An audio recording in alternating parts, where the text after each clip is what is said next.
마태복음 9장 말씀을 계속해서 생각해 나가는 중입니다.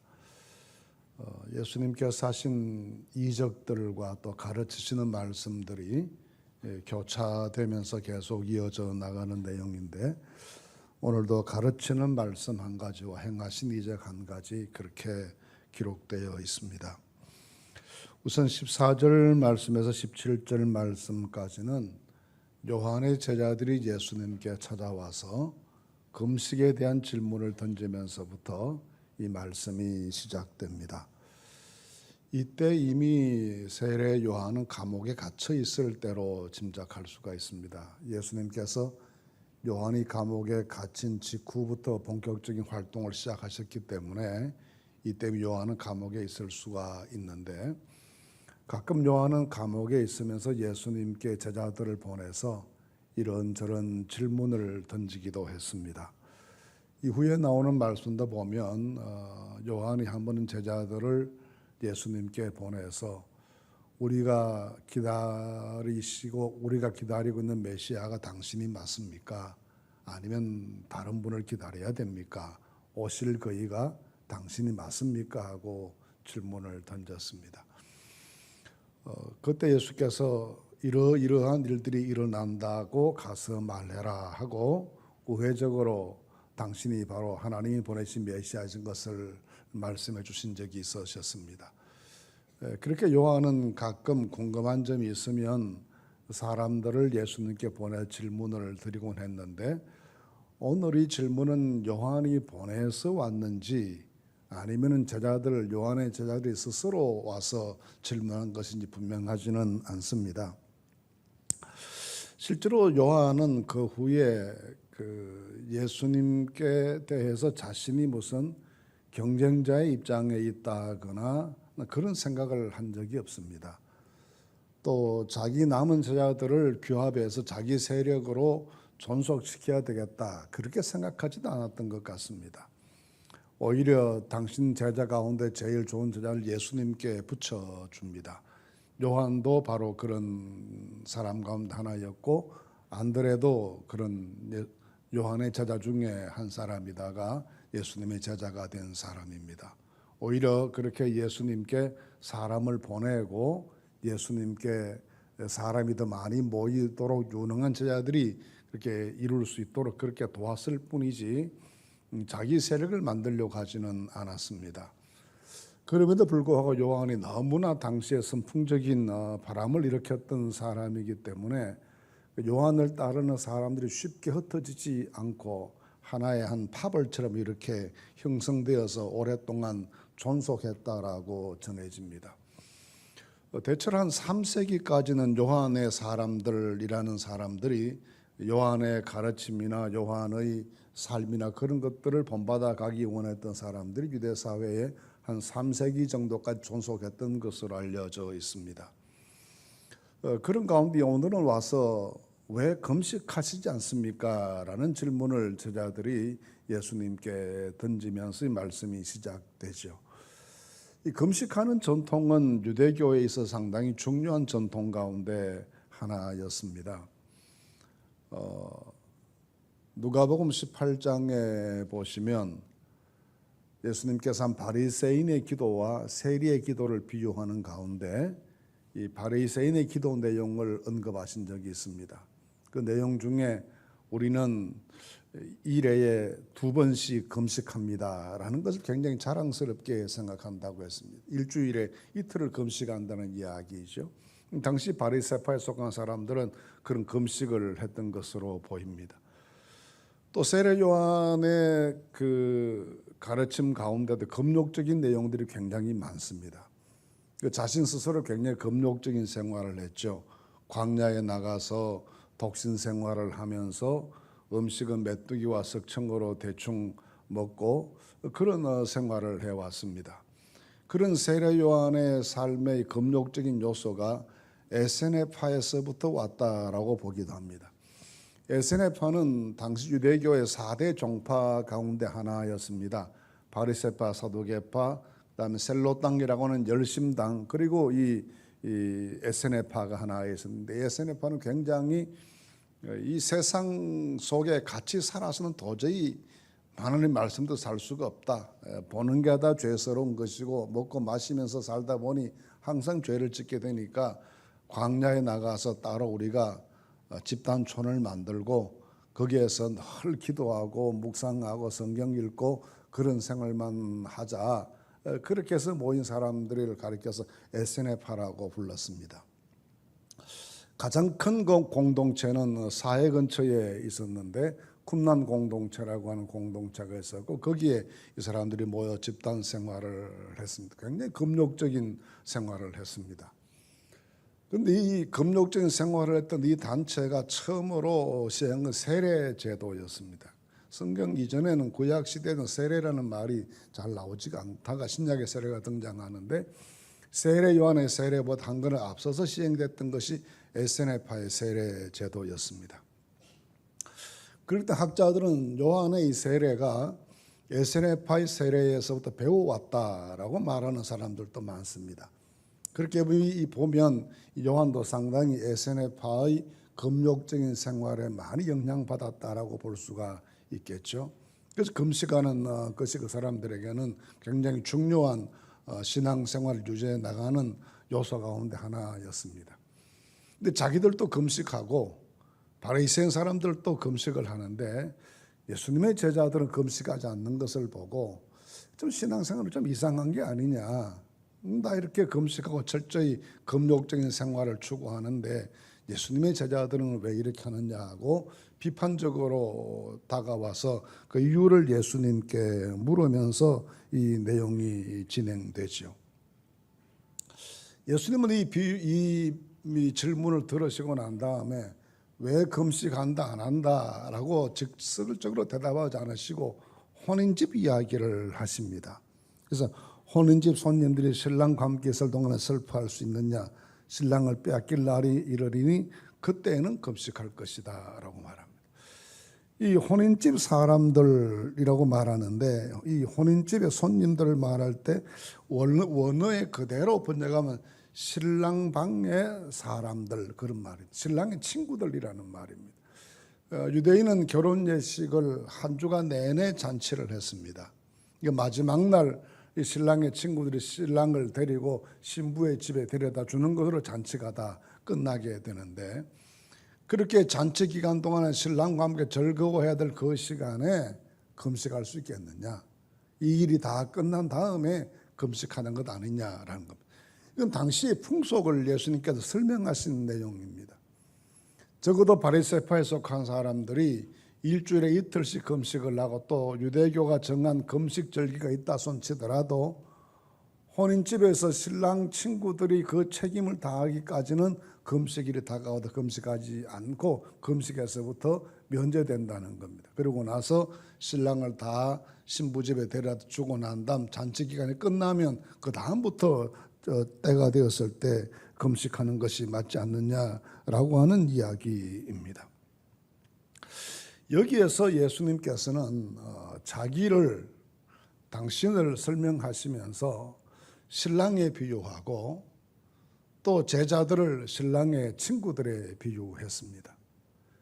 그래서 신랑이 빼앗길 날이 온다는 말은 예수께서 십자가에 달리실 때가 온다는 것을 말하고 그때가 된 이 모든 사람들이 다 저절로 슬퍼하고 금식하게 될 것이다 라는 내용의 말씀을 하십니다. 이런 말씀을 하시는 것은 예수님께서 굉장히 중요한 말씀을 그 다음에 이어지는 말씀을 하시기 위해서인데 그 다음 이어서 하시는 말씀을 보시면 두 가지 말씀을 하십니다. 생배 조각을 낡은 옷에 붙이는 자가 없고 새 포도주를 낡은 가죽부대에 넣는 사람이 없다. 옷 깁는 이야기하고 포도주 이야기 두 가지를 하세요. 이건 어머니들이 더 잘 아시지만 생배 조각을 잘라서 낡은 옷에 붙이면 생배 조각의 기운이 강해서 낡은 것을 당겨서 헤어짐이 더 심하게 된다라는 이야기이고 포도주를 만들 때에도 새 포도주는 새 가죽 부대에 넣어야 된다는 말씀을 하시는데 그 역시 유대인들은 잘 알아듣는 내용이죠. 당시는 이 포도주 항아리나 이런 것들이 잘 없었기 때문에 동물의 가죽을 포도주 부대로 많이 이용했습니다. 그러면 이제 새 포도주는 자꾸 안에서 발효를 하니까 더 부풀어지게 되니까 나중에는 가죽 부대가 터지는 경우가 생기죠. 그리고 신축성이 많이 남아있는 새 포도주에 포도주를 넣어야지, 더 이상 신축성이 없는 낡은 가죽 부대에 넣으면 이 포도주가 발효해서 팽창하게 될 때 터진다는 내용이죠. 이 두 가지 내용은 당시 유대교의 전통과 관습에 대한 예수님의 비판입니다. 하나님 나라 복음의 원리를, 예수님께서 가르치시는 천국 복음의 이 내용을 낡은 유대교의 틀 속에 가두어서 해석하지 말라는 겁니다. 예수님의 가르치심은 유대교 교리를 발전시키거나 개선시키는 게 아니라는 거예요. 사람들은 자꾸 예수님이 가르치시는 말씀이 유대교와 다르다, 그래서 비판합니다. 우리가 들은 것하고 다르다는 겁니다. 새 것에 대한 말씀을 들으면서 지금까지 들어왔던 조상들로부터 전해졌던 어떤 그런 전통적인 내용과 예수님께서 가르치시는 내용이 다르기 때문에 왜 이렇게 하느냐라는 비판이 바리새인의 비판들이었고 사두개 사람들의 비판이었습니다. 그런데 예수님께서는 자신의 교훈이 생배 조각과 같고 새 포도주와 같다는 겁니다. 낡은 것에 담을 수 없다는 겁니다. 이제는 새로운 정신이 필요하고 새로운 제도가 필요하고 새로운 질서가 필요하고 새로운 관습이 필요하다는 겁니다. 더 이상 유대교를 개선시켜서 하나님 나라 복음 만들 수 있는 게 아니다라는 말씀을 하십니다. 그 낡은 것은 버려야 된다는 것을 말씀하십니다. 그래서 우리는 예수님께서 구약 성경을 인정하셨을까, 인정하지 않으셨을까, 그런 생각도 많이 하죠. 어떤 경우에 보면 구약 성경을 굉장히 중요하게 생각하셔서 한 점도 틀리면 안 된다고 말씀하셨고, 어떤 때는 또 바리새인들이 주장을 굉장히 신랄하게 비판하시기 때문에 예수님의 이 구약의 여러 가지 것에 대해서 인정과 또는 부정, 어느 것이 예수님 입장인가에 대해서 궁금하게 생각하죠. 결론적으로 말씀드리면 예수님 구약 성경은 철저하게 인정하셨지만 유대인의 전통을 인정하지 않으셨습니다. 그건 예수님께서 신랄하게 비판하셨습니다. 하나님의 말씀은 인정하셨지만 유대인들이 전해져 내려온 조상들의 유전은 인정하지 않으셨습니다. 그건 없어져야 될 내용으로 보셨습니다. 낡은 가죽부대처럼 여기신 것이죠. 금식하는 이야기도 마찬가지입니다. 날짜를 정해놓고 이날을 금식해야 되고 일주일에 며칠을 해야 되고 이렇게 만들어진, 의도적으로 만들어진 그런 것은 하나님 나라 질서에 합당하지 않다는 겁니다. 각자가 신앙에 따라서 금식해야 될 때가 되면 금식하고 그렇게 살아가는 것이지, 그렇게 날짜를 정해놓고 금식하고 의무적으로 금식하고 그런다고 해서 그것이 구원받는 길이냐, 그거 아니라는 거예요. 그래서 예수님께서는 구약의 낡은 틀에, 특히 유대교의 그릇된 낡은 틀에 예수님의 복음을 함부로 끼워 맞춰가지고 그렇게 적당하게 얼버무리지 말고 새 부대를 만들어야 된다는 것을 강조해 주십니다. 그래서 구약의 모든 말씀은 인정하지만 유대교의 전통은 부정하시고, 율법은 인정하시지만 조상들로부터 내려오는 관습은 예수님께서 부정하셨던 것이 이 말씀 속에 잘 나타나 있다라고 보이겠습니다.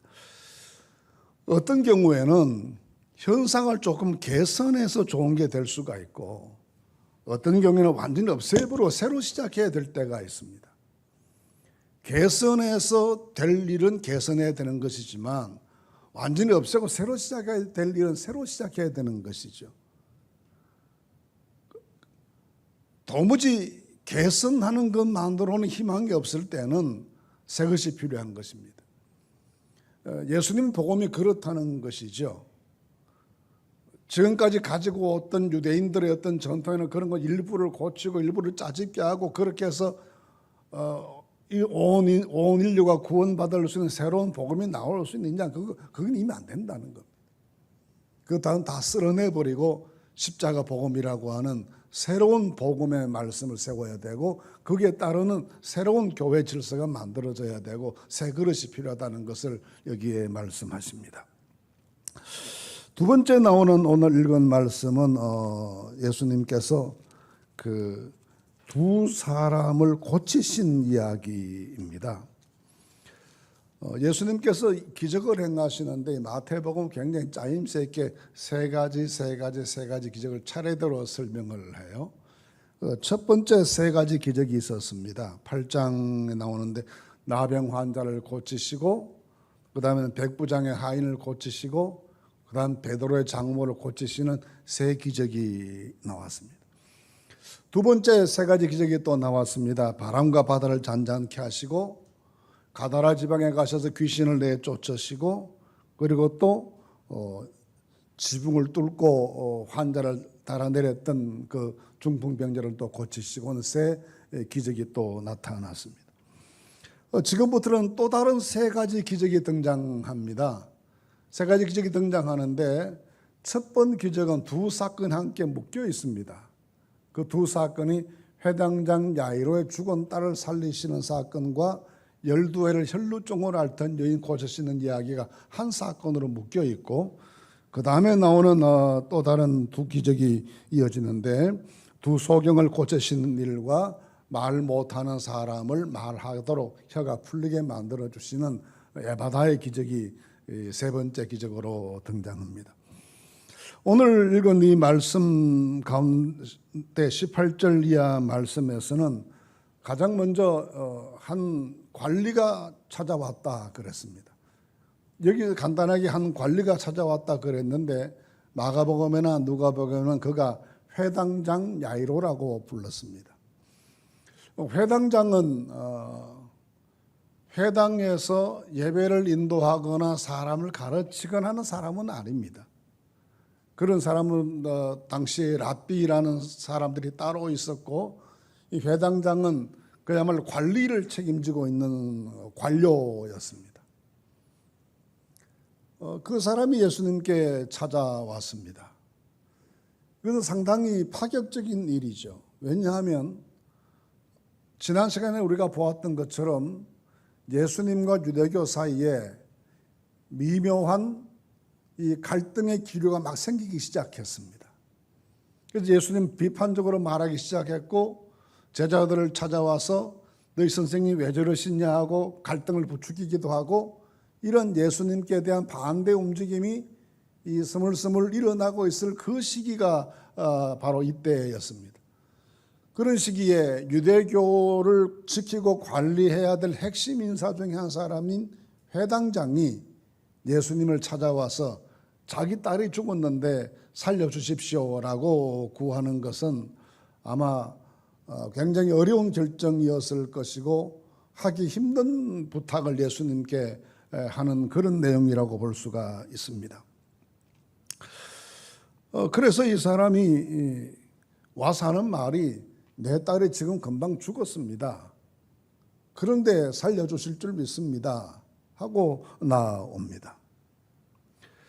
여기에서 예수님께서 그 뒤에 나오는 말씀을 보시면 중간에 혈루증 여인을 고치는 사건을 건너뛰어서 마지막 부분에 보시면 그 집에 들어가니까 아이가 죽었으니까 통곡하는 사람들이 와 있고 피리 부는 사람들이 와 있고 이미 장례가 진행되고 있었다는 이야기죠.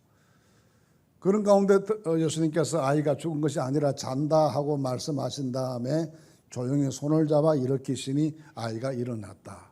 다른 성경에는 달리다쿰 하시니, 쿰 하면 일어나라 그 말입니다. 달리다쿰 하시니 아이가 일어났다라는 말씀을 하고 있습니다. 여기 보시면 이 아이를 살려내게 하는 것에 두 가지 요인이 작동합니다. 한 가지는 아이 아버지의 믿음입니다. 어떤 믿음입니까? 오셔서 그 몸에 손을 얹어주소서, 그러면 살아나겠나이다. 그 믿음이에요. 내 아이가 죽었는데 집에는 지금 장례를 진행한다 곡하는 사람 불러와서 장례가 시작되었는데 아이의 아버지는 포기하지 않고 예수님께 찾아와서 내 아이가 사실 죽었습니다. 그런데 그 아이 몸에 손 얹고 기도해 주시면 살아날 줄로 믿습니다. 그런 믿음이에요. 이 믿음에 예수님께서는 어떻게 반응하시는가 하면 25절 말씀 보시면 무리를 내보낸 후에 예수께서 들어가서 소녀의 손을 잡으심에 일어나는지라. 손을 잡아주시는 것. 아버지의 믿음과 주께서 손 잡아주시는 것. 이 두 가지가 함께 어우러져서 이 죽은 딸이 살아나는 기적이 나타나게 됩니다. 하나님의 은혜는 항상 구하는 자의 온전한 믿음의 기도와 구하시는 예수님의, 구원하시는 예수님의 변함없는 능력의 역사가 함께 만나지면서 하나님의 기적이 이루어진다는 것을 보게 됩니다. 어떻게 보면 100% 믿음의 결과이고 100% 예수님의 능력의 결과입니다. 이 두 100%가 만났을 때 죽은 아이를 살아나게 하시는 주님의 역사가 이루어지는 것을 보여줍니다. 여기에서 예수님께서 이 사역의 초기인데 이 사역의 초기에부터 시작해서 3번 죽은 사람 살리신 일을 행하십니다. 오늘 여기에서 회당장 야이로의 딸을 살리시고 누가복음에서는 나인성 과부의 아들이 장례가 진행되어 가는 중에 살리시고, 3번째는 요한복음에서는 11장에 죽은 나사로를 살리시는데 무덤 속에 장례 지내져서 벌써 냄새가 나는 그 시기에 살려주십니다. 이런 죽은 사람을 살리시는 기적을 통해서 예수님께서는 당신이 생명의 주관자이심을 드러내십니다. 그리고 마지막으로 보여줄 예수님의 기적이 당신의 부활일 것을 암시하기도 하십니다. 그래서 하나님의 복음의 능력이 생명을 살리는 능력이고 또 당신 자신이 죽음에서 부활하시는 것을 통해서 하나님 나라를 완성시킬 것이다 라는 내용을 이 기적을 통해서 말씀해 주십니다. 그런데 이 기적 사이에 끼어있는 사건 한 가지가 있습니다. 혈루증 여인이 고침받는 사건입니다. 이 내용도 누가복음이나 마가복음에 같이 기록되어 있는데 20절 말씀 보시면 예수님께서 그 야이로의 집으로 가시는 도중에 생긴 일입니다. 12해 동안의 혈루증을 앓던 여자가 예수의 뒤로 와서 그 겉옷가를 만지니 이는 제 마음에 그 겉옷만 만져도 구원을 받겠다 함이라. 예수께서 돌이켜 그를 보시며 이르시되 딸아 안심하라 내 믿음이 너를 구원하였다 하신 여자가 그 즉시 구원을 받으니라. 여기서 구원받았다는 말은 병이 나았다 그런 말씀이죠. 혈루증이라는 이 병은 레위기 15장 이하 말씀에 자세히 기록되어 있는데 우선 불결하고 부정한 병으로 취급이 됐습니다. 그래서 다른 사람과의 접촉이 금지되었을 뿐만이 아니라 이 병을 앓는 여성들에게는 성전 출입이 금지되어 있었습니다. 그러니 사람 병으로 고생하는 것도 고생하는 것이고 사람과의 접촉이 금지되어 있으면 사회적으로 고립되게 되어 있고 무슨 병으로 앓는 것만 해도 억울하고 고통스러운 일인데 성전 출입 자체도 봉쇄되어 있었으니까 영적으로도 굉장히 나는 저주받은 사람이다. 내 영혼은 어쩌다가 내가 이렇게 하나님의 저주를 받았나 하는 생각에 굉장히 영적으로도 고통스러운 질병이 이 질병이었습니다. 그런데다가 마가복음이나 누가복음 기록에 따르면 이 병을 고치기 위해서 많은 의사들을 만났습니다. 근데 많은 의사를 만나서 가진 것을 다 허비했지만 아무 효험이 없고 더 중해졌던 시기였다.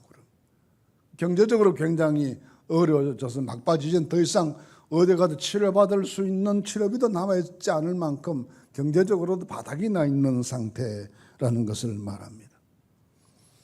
이렇게 해서 그 병 자체가 가지고 있는 부정하고 불결하다는 인식과 사람으로부터의 단절, 하나님의 은혜로부터 소외된 사람, 이런 영적으로 육적으로 정신적으로 피폐해져 있는 상태에다가 이제는 더 이상 그 병을 고칠 수 있도록 노력할 수 있는 돈도 더 이상 남아있지 않는 경제적으로 바닥나 있는 그런 상황, 이것은 굉장히 절망적인 상태였음을 보여줍니다.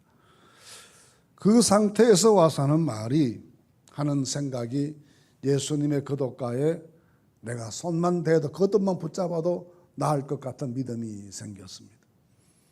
어쩌면 이것은 우리가 그렇게 보실 수 있을 것 같습니다. 이 세상에 대한 실망이 세상에 대한 희망을 버리는 것이 하나님께 대한 희망을 가지는 계기가 됐다는 것. 더 이상 이 사람에게는 의지할 수 있는 게 없어졌습니다. 돈도 더 이상 남아있지 않고 더 이상 찾아갈 의사도 없어지게 되고 사람과의 단절에게 누구에게 도움을 기대할 수 있는 처지도 못 되고 또 모든 희망의 끈을 다 버려야 될 그런 마지막 절박한 상황에 봉착했습니다. 그때 생각난 것이 예수님입니다. 때때로 우리가 세상에서의 모든 희망이 끊어질 때 곰곰이 생각하면 그때가 하나님을 만나야 될 시기입니다. 그 희망이 사라지는 시기가 주님 안에서 새로운 희망이 시작되는 시기이기도 합니다. 내가 내 능력과 내 가진 것으로 문제를 해결해 보겠다고 발부둥 치던 노력을 멈출 때 비로소 하나님께서 역사하시기 시작한 시간이 될 수도 있습니다. 이 혈루증 여인이 우리에게 가르쳐 주는 것은 바로 그와 같은 내용입니다. 하나님의 구원은 스스로 자기를 구원하기를 포기할 때 하나님의 능력을 우리에게 찾아오시는 하나님의 선물이고 축복이라는 말씀입니다. 때문에 세상에서의 소망이나 희망의 끈이 사라진다고 해서 낙심하지 않으시기를 바랍니다. 하나님이 주시는 새로운 희망의 줄이 우리에게 나타나게 됩니다. 오히려 그럴 때가 눈을 들어 주님을 바라봐야 될 시기이고 하나님의 손을 굳게 붙잡아야 될 시기이고 거독가에라도 손을 대야 되겠다는 마음으로 주님을 붙잡아야 될 시기가 바로 그런 시기인 것을 기억하고 어떠한 상황, 내가 모든 것을 내려놓아야 되겠다, 포기해야 되겠다는 그 시기에 세상 방법을 포기하지만 그 시기에 오히려 세상 잡았던 이 손을 놓아버리고 주님을 붙잡는 거독가에 예수님의 겉옷을 붙잡는 믿음의 결단이 있으시기를 바랍니다. 그럴 때 우리를 새롭게 하시는 주님의 은혜가 함께해 주실 줄로 믿습니다. 그래서 주님께서 하시는 말씀이 안심하라 내 믿음이 너를 구원했다. 안심하라는 말은 굉장히 이 사람이 불안해 있었다는 이야기죠. 질병 때문에 불안하고 또 예수님께서 야단치시면 어떻게 할까 또 불안하고 낫지 못하면 어떻게 되나 그 생각도 또 불안하고 여러 가지가 불안했을 터인데 예수님 두 가지를 주십니다. 마음의 평안을 주시고 육체의 치유를 주십니다. 그리고 하시는 마지막 말씀이 너는 구원받았다. 온전케 되었다. 하시는 말씀을 선물로 주십니다. 세상에 대한 미련을 버리고 주님 붙잡았을 때 우리에게 주시는 말씀이 평안을 주시고 강건함을 주시고 꿈이 이루어지게 하시는 12년의 지긋지긋한 질병에서 해방되게 하시는 이 은혜를 허락해 주셨습니다. 그래서 우리는 이 두 가지 내용을 보면서 앞에 나오는 이 금식하는 것에 대한 교훈과 뒤에 나오는 이 말씀을 보면 한 가지 공통점이 있습니다. 예수님의 복음은 새로운 내용인데 그 새로운 내용의 핵심은 믿음에 있다는 겁니다. 지금까지 유대인들이 절기를 지키고 무슨 순서를 잘 지키고 이런 율법적인 조문들을 철저히 준수하고 여기에 뭐가 있는 줄 생각했는데 뒤에 나오는 사건 내용들을 보시면 거기에 구원이 있는 것 아니라 믿음이 있다. 회당장 야이로도 믿음 때문에 딸을 살리고 혈루증 여인은 그 믿음 때문에 자기를 살리고 믿음에 예수님께 대한 믿음에 모든 구원의 시작과 완성이 여기에 있다는 것을 가르쳐 주면서 앞에 난 유대교의 낡은 그 종교적인 관습 대신에 예수 그리스도를 믿는 믿음으로 돌아와야 된다는 것을 이 사건들이 우리에게 공통적으로 알게 해줍니다. 이 믿음을 다시 새롭게 하시는 아침이 되시기를 간절히 바랍니다.